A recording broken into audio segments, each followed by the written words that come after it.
The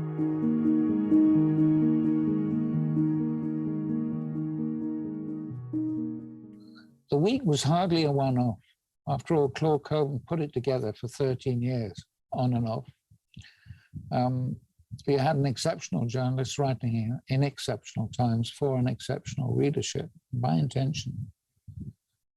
Patrick Cockburn, now that the complete holding of the week has been published online, how do you suggest modern readers and scholars are to take, how are they to approach Claud Cockburn's legendary newsletter?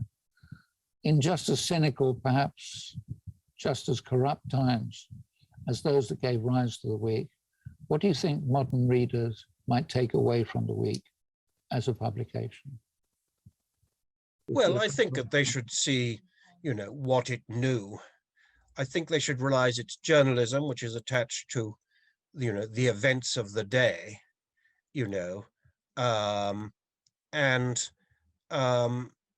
but I think what I would like people to take away from it is that here you could have a single person without resources, with a newsletter in an attic, that had a completely disproportionate influence on the events of the decade.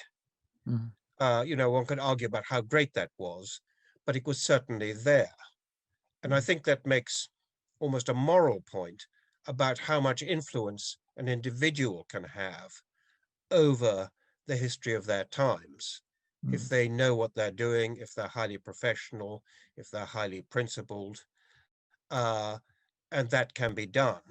And it can, in certain circumstances, be done by somebody, who doesn't have money and really you'd think that their voice would be drowned out by others. It's quite easy to describe. It's a difficult act to pull.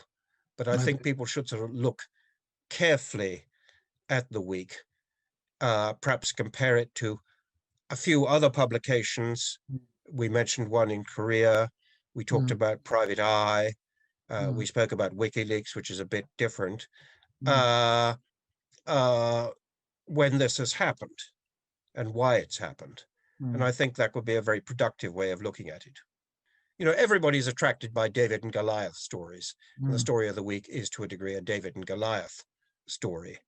But it's also true that on occasion that it is David and not Goliath who comes out on top.